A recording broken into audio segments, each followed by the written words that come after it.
ഈശോയിൽ ഏറ്റവും പ്രിയപ്പെട്ട സ്നേഹനിധിയായ വിചാരിച്ച പ്രിയപ്പെട്ട മറ്റച്ഛന്മാരെ,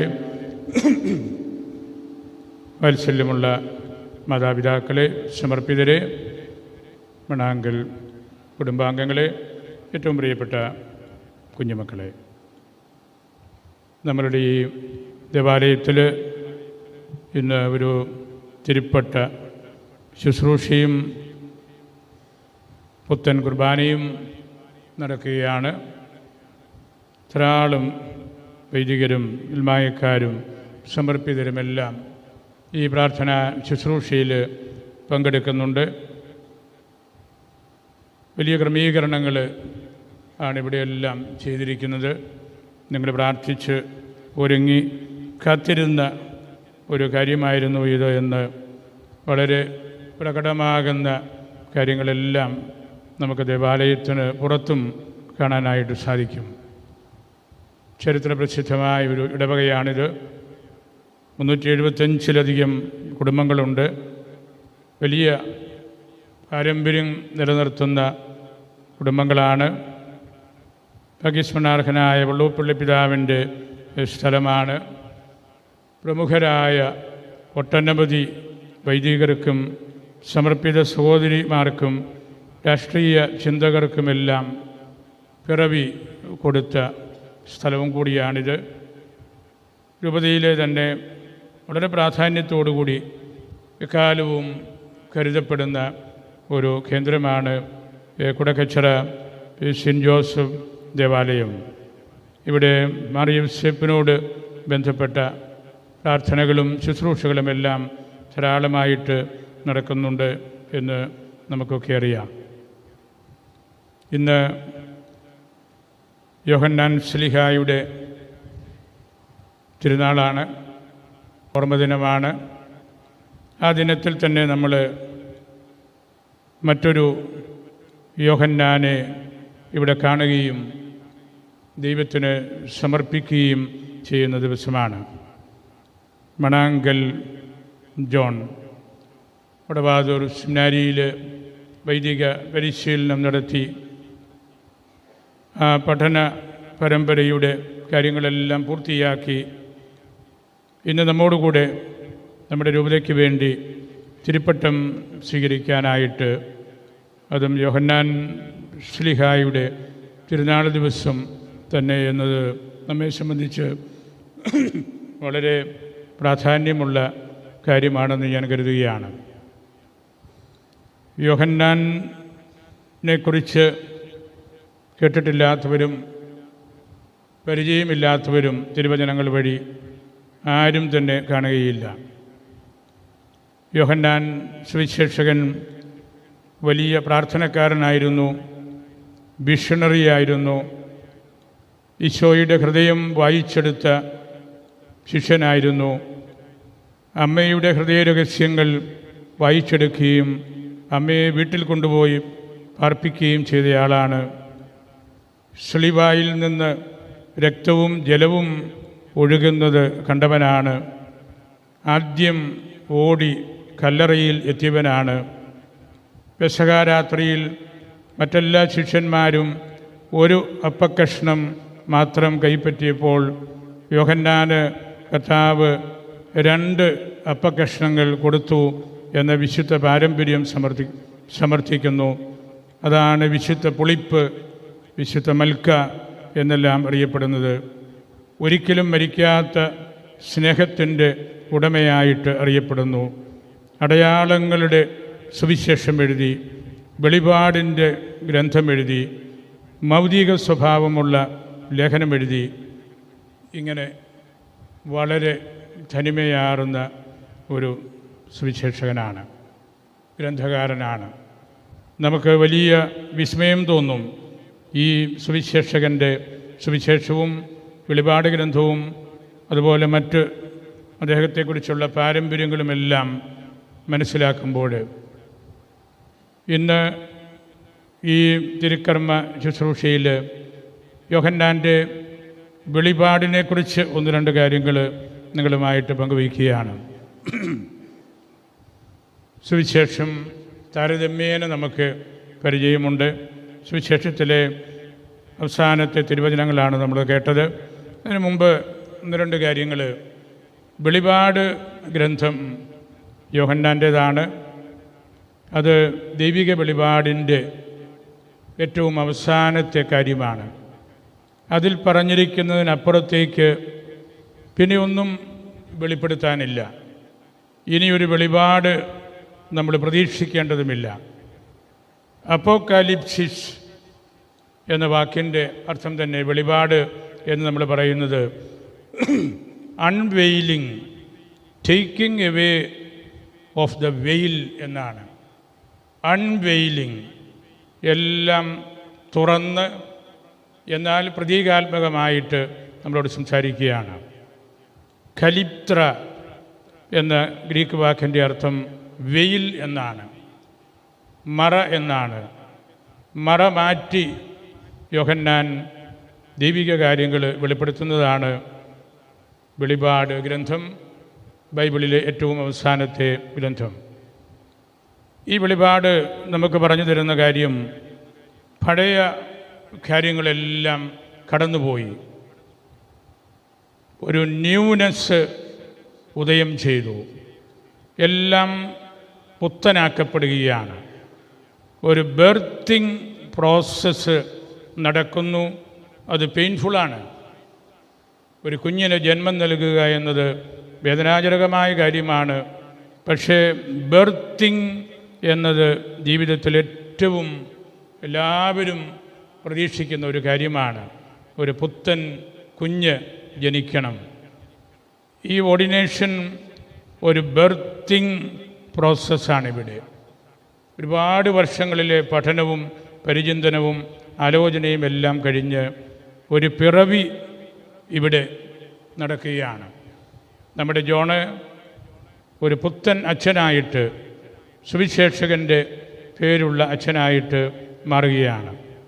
ആ ബർത്തിങ് പ്രോസസ്സ് തിരുസഭ നമുക്ക് വൈദിക പരിശീലന കാലഘട്ടത്തിൻ്റെ സമാപനത്തിൽ തന്നിരിക്കുന്ന ഏറ്റവും വലിയ കൃപയാണ്. വെളിപാട് നമ്മോട് സംസാരിക്കുന്നത് God himself enters into the theatre of history in the shape of a man Jesus Christ.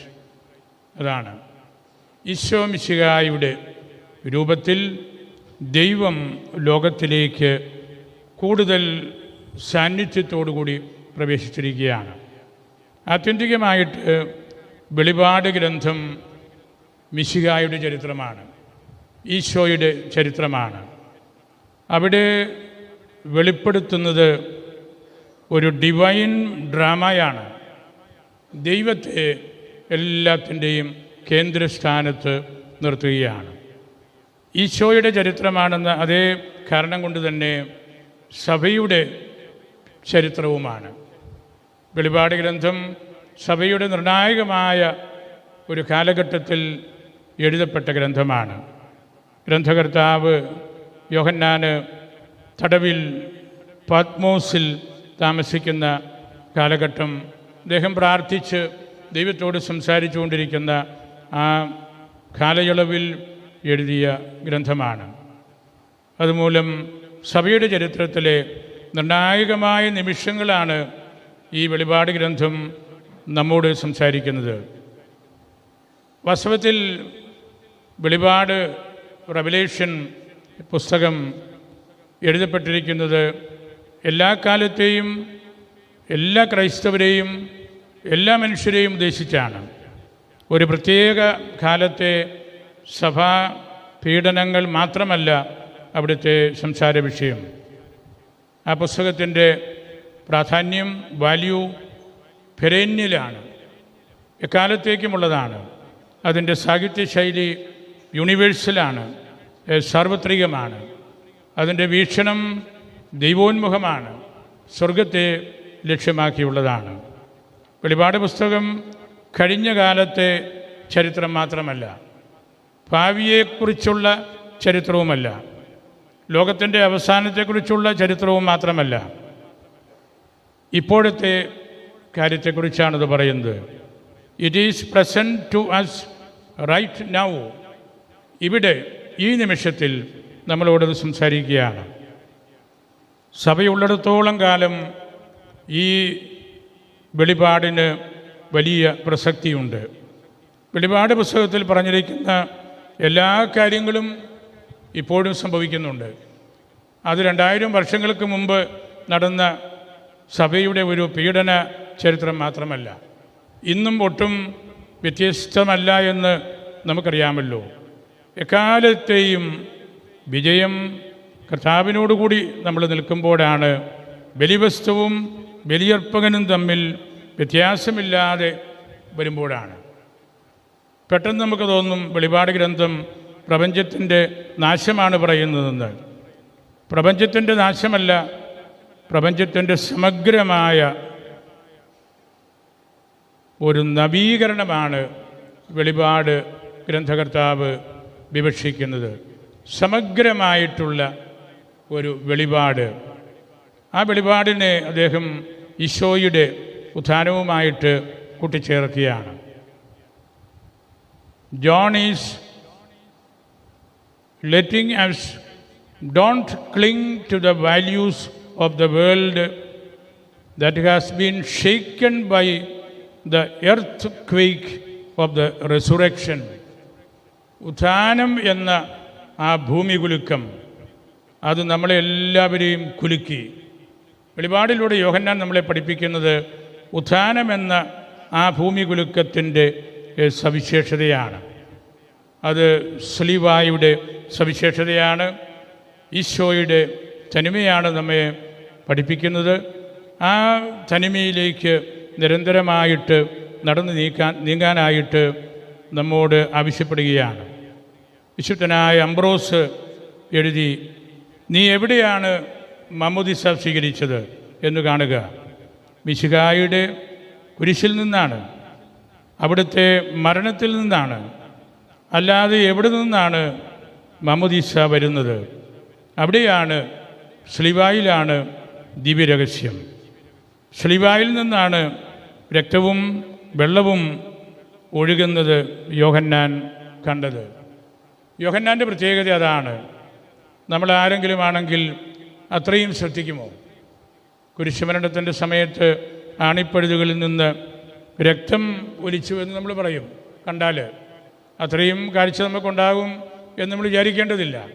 പക്ഷേ യോഹന്നാൻ കണ്ടത് രക്തവും ജലവും ഒഴുകി എന്നതാണ്. ആ കാഴ്ചയാണ്, ആ വ്യത്യാസമാണ് യോഹന്നാനെ സംബന്ധിച്ച് നമ്മളെപ്പോഴും എന്തു പറഞ്ഞാലും നമ്മളുടെ കൂട്ടത്തിൽ നമ്മൾ കാണുന്നതും നമ്മൾ മനസ്സിലാക്കുന്നതും എല്ലാം. ഇന്ന് നമ്മൾ കേട്ട സുവിശേഷ ഭാഗം, യോഹന്നാൻ്റെ സുവിശേഷത്തിൽ നിന്ന് ഒരു കാര്യം നിങ്ങളുടെ ശ്രദ്ധയിലൊന്ന് പെടുത്തിക്കൊള്ളട്ടെ. യോഹന്നാൻ ഏറ്റവും നല്ല ആധികാരികമായ സുവിശേഷം എഴുതിയ ആളാണ്. 7 വലിയ അടയാളങ്ങളുടെ അത്ഭുതങ്ങളുടെ സുവിശേഷമാണ്. അതിൻ്റെ അവസാന ഭാഗത്ത് ഈശോ പത്രോസിന് വലിയ അധികാരങ്ങളും അവകാശങ്ങളുമെല്ലാം കൊടുത്തു. സ്വർഗത്തിൻ്റെ താക്കോല് പത്രോസിൻ്റെ കയ്യിൽ കൊടുത്തു. പത്രോസിന് കാര്യങ്ങളൊക്കെ അറിയാമല്ലോ. പത്രോസ് അവിടെ ചോദിക്കുന്നൊരു ചോദ്യം, അത് യോഹന്നാനെ കൊണ്ട് തന്നെ എഴുതിപ്പിക്കുന്നു, അല്ലെങ്കിൽ ചോദിക്കുന്നു എന്ന് യോഹന്നാൻ്റെ സഭ, ആ സമൂഹം നോട്ട് ചെയ്ത് സാക്ഷ്യപ്പെടുത്തുന്നതാണ് ഏറ്റവും പ്രധാനപ്പെട്ടത്. പത്രോസ് യോഹന്നാനെക്കുറിച്ച് ചോദ്യം, ഇവൻ്റെ കാര്യം എന്താണ്? എൻ്റെ കയ്യിൽ നീ സ്വർഗത്തിൻ്റെ താക്കോല് തന്നു, ശുശ്രൂഷ അധികാരം തന്നു, ഇവൻ്റെ കാര്യം എന്താണ്? യോഹന്നാനോട് ഈശോയ്ക്ക് വലിയ അടുപ്പമുണ്ടെന്ന് പത്രോസിനറിയാമായിരുന്നു. ഈ സുവിശേഷകൻ തന്നെ ഈ കാര്യം സ്വന്തം സുവിശേഷത്തിൽ എഴുതി ചേർക്കുന്നതും, അല്ലെങ്കിൽ ആ സഭാസമൂഹം ആ ചോദ്യം ചോദിക്കുന്നത്, ഇത്രയും വലിയ കാര്യങ്ങൾ പത്രോസിനെ ഏൽപ്പിച്ചപ്പോൾ ഇതുപോലെ ദൈവത്തെ കണ്ട് ഈശോയുടെ ഹൃദയം വായിച്ചെടുത്ത ഈ മനുഷ്യന് എന്താണ് കിട്ടാൻ പോകുന്നത്? അവിടെ ഈശോയുടെ രണ്ടാമത്തെ വരവിനെ അനുസ്മരിപ്പിക്കുന്ന ഒരു ഉത്തരമാണല്ലോ ഈശോ നൽകിയത്. അവൻ ജീവിച്ചിരിക്കണമെന്നാണ് നമ്മുടെയൊക്കെ ആഗ്രഹം. യോഹന്നാൻ പെട്ടെന്ന് മരിക്കുന്നില്ല. ഏറ്റവും കൂടുതൽ പ്രായം എത്തി വാർദ്ധക്യത്തിലെത്തി മരിച്ചതും യോഹന്നാനാണല്ലോ.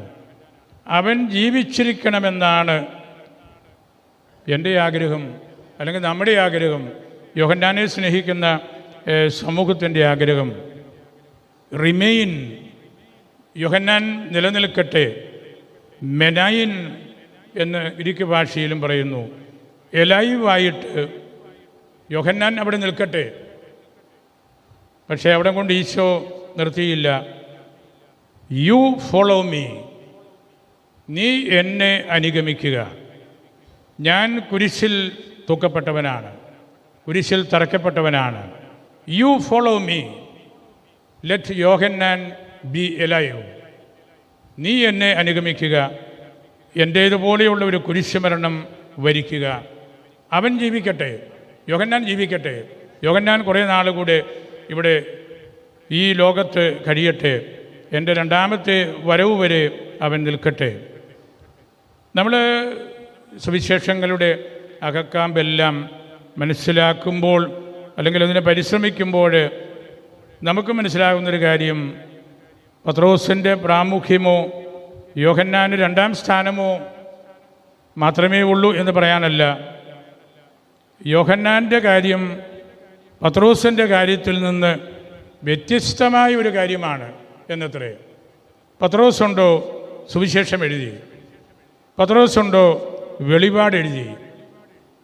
യോഹന്നാൻ ജീവിക്കട്ടെ. എങ്ങനെയാണ് ജീവിക്കുന്നത്? ഈ സുവിശേഷം എഴുതിയത് കൊണ്ടാണ്, ഈ വെളിപാട് നമുക്ക് പറഞ്ഞു തന്നതുകൊണ്ടാണ്, മൗതികമായിട്ടുള്ള ദൈവശാസ്ത്രത്തിലേക്ക് നമ്മെ എത്തിക്കുന്നത് കൊണ്ടാണ്. ഒരിക്കലും മരിക്കാത്ത സ്നേഹം എല്ലാ ശുശ്രൂഷകളുടെയും കൂട്ടത്തിൽ ഉണ്ടായിരിക്കണം എന്ന് പഠിപ്പിച്ചതുകൊണ്ടാണ്. അവൻ ജീവിക്കട്ടെ. യോഹന്നാൻ മരിക്കുന്നില്ല. മരിക്കാതിരിക്കുന്നതിനുള്ള കാരണം ഈ സുവിശേഷവും ഈ വെളിപാടുമാണ്. യോഹന്നാൻ എങ്ങനെയാണ് മരിക്കുന്നത്? എല്ലാ ദൈവശാസ്ത്രത്തിൻ്റെയും എല്ലാ ആരാധനക്രമത്തിൻ്റെയും അടിത്തറ യോഹന്നാൻ്റെ ജീവിതവും യോഹന്നാൻ്റെ സത്യസന്ധമായ നിലപാടുകളുമാണ്. മറ്റുള്ളവർ വലിയ പീഡനങ്ങൾ സഹിക്കേണ്ടി വരും. U follow me. പത്രോസിനോട് കർത്താവ് ആധികാരികമായ ഉത്തരം നൽകി യോഹന്നാൻ്റെ അനശ്വരത എടുത്ത് കാണിക്കുന്ന അതിമനോഹരമായ തിരുവചനമാണല്ലോ സുവിശേഷത്തിലൂടെ നമ്മളിന്ന് കേട്ടത്.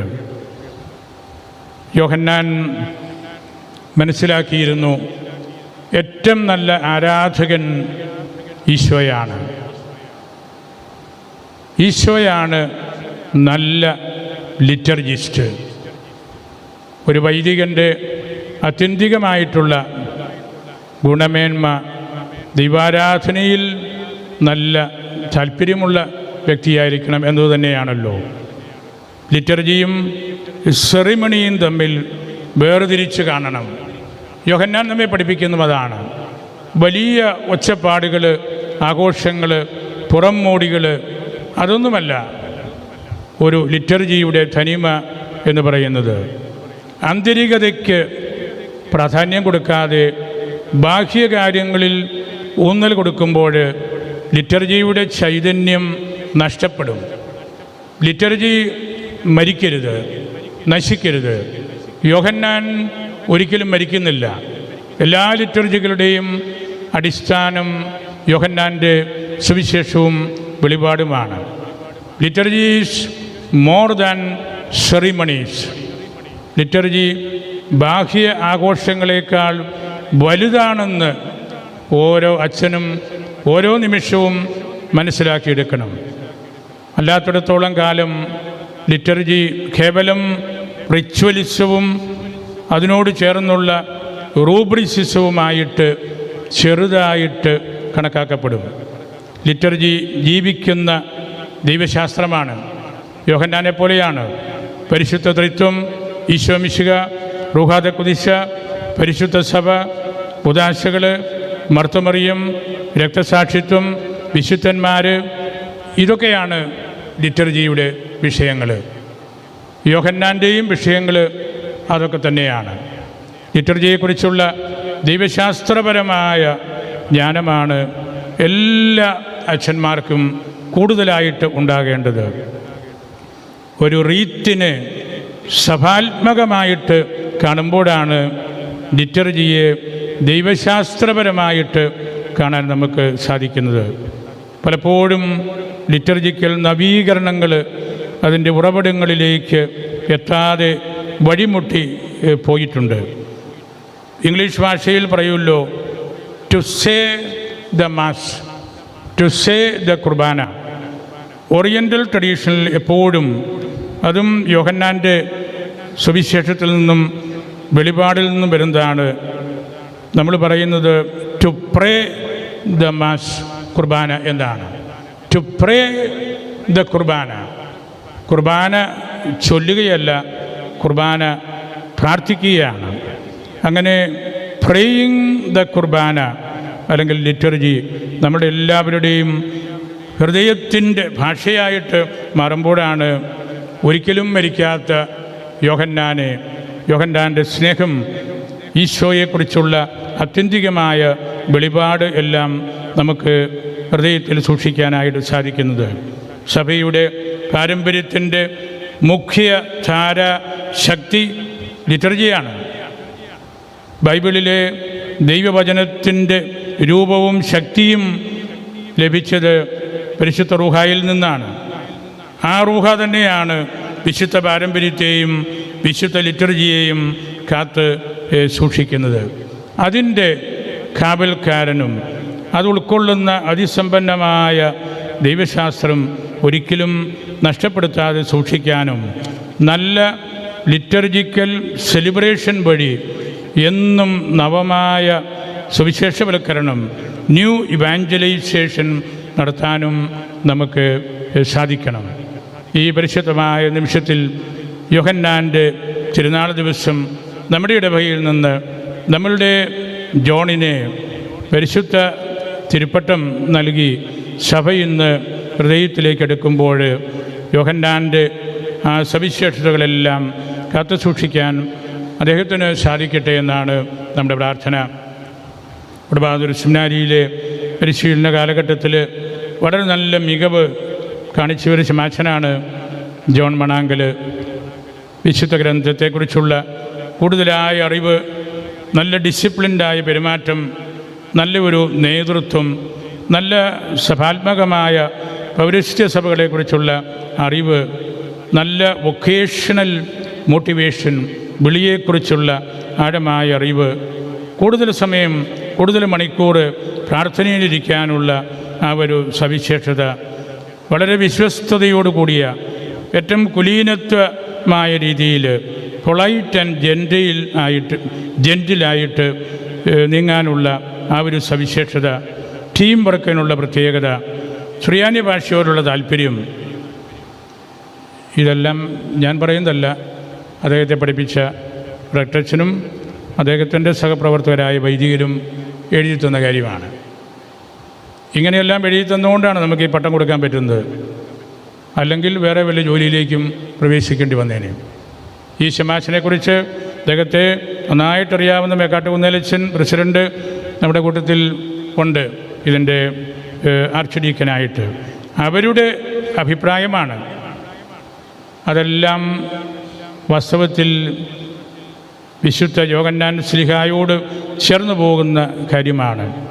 പൊളൈറ്റ് ആൻഡ് ജെൻറ്റിൽ, ഈശോയുടെ ഹൃദയം വായിക്കാനും അമ്മയെ വീട്ടിൽ കൊണ്ടുപോയി താമസിപ്പിക്കുവാനും വലിയ ഏകാന്തതയിൽ സ്വർഗം തുറന്ന് വെളിപാട് സ്വീകരിക്കുവാനും ഒക്കെ ദൈവം കനിഞ്ഞ് കൃപ നൽകിയ ശിഷ്യനാണ് യോഹന്നാൻ. അദ്ദേഹത്തിൽ നിന്നാണ് മിസ്റ്റിക്കൽ തിയോളജി എല്ലാം വരുന്നത്. നമ്മൾ വിശുദ്ധ കുർബാനയുടെ പരസ്യമായ ആരാധന ചില അവസരങ്ങളിലൊക്കെ നടത്തുന്നുണ്ട്. നല്ലതാണ്, നമ്മുടെ വിശ്വാസം വർദ്ധിപ്പിക്കാനാണ്. വിശ്വാസം കുറഞ്ഞു പോകുന്നതുകൊണ്ടാണ് പരിശുദ്ധ കുർബാനയുമായിട്ട് പരസ്യ ആരാധനയ്ക്ക് നമുക്ക് ഇറങ്ങേണ്ടി വരുന്നത്, അല്ലെങ്കിൽ അങ്ങനെ ചെയ്യേണ്ടി വരുന്നത്. യോഹന്നാനെ പോലെയുള്ള മൗലികമായിട്ടുള്ള ദൈവശാസ്ത്രം നമ്മൾ കാണുന്നത്, പൗരസ്ത്യ സഭയുടെ ദൈവശാസ്ത്രം ഈ വിശുദ്ധ കുർബാനയിൽ ഉള്ള നമ്മുടെ വിശ്വാസം മാത്രം മതി. അതിനെ നമ്മൾ പുറത്തേക്ക് എടുക്കുന്നത്, കൊണ്ടുപോകുന്നത് വിശ്വാസം കുറയുന്നതുകൊണ്ടാണ്. ഇതാണ് പരിശുദ്ധ കുർബാന എന്ന് വീണ്ടും നമ്മൾ ഉറപ്പിച്ച് പറയേണ്ടി വരുന്നു. നമ്മൾ സക്രാരിയിലേക്ക് നോക്കുക, അവിടെ പരിശുദ്ധ കുർബാന വയ്ക്കുമ്പോഴും ഒരു വിരി അതിൻ്റെ മുമ്പിലുമുണ്ട്. അതിൻ്റെ ആവശ്യമില്ല നമ്മൾ ചോദിക്കും. അവിടെ പരിശുദ്ധ കുർബാനയാണ്, അതങ്ങനെ എല്ലാവരുടെയും ബാഹ്യനേത്രങ്ങൾ കൊണ്ട് കാണേണ്ട കാര്യമല്ല. അത് മറഞ്ഞിരിക്കുകയാണ്. അത് നമ്മൾ ഹൃദയ കണ്ണുകൾ കൊണ്ട് കാണേണ്ടതാണ്. അത് എപ്പോഴും നമ്മൾ വഴിയോരങ്ങളിലൂടെ കൊണ്ടുപോകേണ്ട കാര്യമല്ല. അങ്ങനെ ഒരു പരസ്യമായ ഒരു പ്രദർശനത്തിൻ്റെ കാര്യവുമല്ല. അതിൻ്റെ ഉൾക്കാമ്പ് നമ്മുടെ ഉള്ളിൽ വേണം. നമ്മൾ പരിശുദ്ധ കുർബാന മറച്ചു വെച്ചിരിക്കുന്നത് കൊണ്ടാണ്. മധുബഹായിക്ക് നമ്മൾ വിരിയിടുന്നത് അതുകൊണ്ടാണ്. അവിടെ സ്വർഗമാണ്, ഈശോയാണ്. അത് വെറുതെ നമുക്ക് അങ്ങനെ കണ്ടാസ്വദിക്കാനല്ല. അത് നമ്മൾ ഹൃദയത്തിൽ എടുക്കുമ്പോഴാണ് അവിടെ അടിസ്ഥാനപരമായ മൗലിക സ്വഭാവമുള്ള ദൈവശാസ്ത്രം, ഈശോയെക്കുറിച്ചുള്ള ധ്യാനം, മനനം എല്ലാം ഉണ്ടാകുന്നത്. അങ്ങനെ ദൈവിക രഹസ്യങ്ങളുടെ ആഴമായ കാര്യങ്ങൾ പഠിപ്പിക്കുന്ന യോഹന്നാൻ ശ്ലീഹായുടെ ഈ ഓർമ്മദിനത്തിൽ നമ്മുടെ മണാങ്കൽ ജോണിനെ ഈശോയുടെ തിരുപ്പട്ടം നൽകി സഭ ഇന്ന് ആദരിക്കുമ്പോൾ യോഹന്നാൻ്റെ സവിശേഷതകൾ കുറേയെല്ലാം കൂട്ടത്തിൽ കൊണ്ടുനടക്കുന്ന അദ്ദേഹത്തിന് കൂടുതൽ എഴുതാനും ആധികാരികമായ മൗലിക മിസ്റ്റിക്കൽ ഓറിയൻ്റൽ തിയോളജിയുടെ മാനങ്ങൾ കണ്ടെത്താനും അദ്ദേഹത്തിന് ശേഷിയുണ്ടാകട്ടെ കൂടുതലായിട്ട് എന്നാണ് നമ്മുടെ എല്ലാവരുടെയും പ്രാർത്ഥന. കർത്താവിൻ്റെ കൃപയാണ്. യോഹന്നാൻ എന്ന വാക്കിൻ്റെ അർത്ഥം തന്നെ യാഹ്വേ ഹനാൻ, കർത്താവ് കൃപ നൽകുന്നു എന്നാണ്. നമ്മുടെ കുടക്കച്ചിറയ്ക്ക്, നമ്മുടെ രൂപതയ്ക്ക് കർത്താവ് നൽകിയ കൃപയാണ് മണാങ്കൽ ജോൺ. നമുക്ക് അദ്ദേഹത്തിൻ്റെ മാതാപിതാക്കൾ, സ്വന്തക്കാർ, സഹോദരങ്ങൾ, പഠിപ്പിച്ചവർ, ഇടവകക്കാർ, വിയാരിച്ചൻ ഒരുപാട് അധ്വാനിച്ച ആളാണ് ഇതിനു വേണ്ടി. അവരെല്ലാം നമുക്ക് കൂട്ടത്തിൽ സൂക്ഷിക്കാം, മനസ്സിൽ സൂക്ഷിക്കാം. ഈ പവിത്രമായ തിരുപ്പട്ട പരികർമ്മ പ്രാർത്ഥനകളിലേക്ക് നമ്മൾ പ്രവേശിക്കുകയാണ്. നിങ്ങളതിൻ്റെ എല്ലാ പ്രാർത്ഥനകളും ഹൃദയത്തിലെടുക്കണം. വളരെ മിസ്റ്റിക്കലായിട്ടുള്ള പ്രാർത്ഥനകളാണ്. യോഹന്നാൻ്റെ സുവിശേഷം പോലെയാണ്, യോഹന്നാൻ്റെ ദൈവശാസ്ത്രം പോലെയാണ്. ആ മൗലികതയുടെ അല്പമെങ്കിലും നമ്മുടെ ഹൃദയത്തിൽ ഉൾക്കൊള്ളാൻ, സ്വീകരിക്കാൻ ഈ തിരുപ്പട്ട ശുശ്രൂഷ കാരണമാകട്ടെ എന്ന് ഞാൻ പ്രാർത്ഥിക്കുന്നു. നമ്മുടെ ശമാശനെ വിശുദ്ധ ശ്ലീഹായ്ക്കും പരിശുദ്ധ അൽഫോൻസാമയ്ക്കും സമർപ്പിച്ച് പ്രാർത്ഥിച്ച് എൻ്റെ വാക്കുകൾ ഉപസംഹരിക്കുന്നു.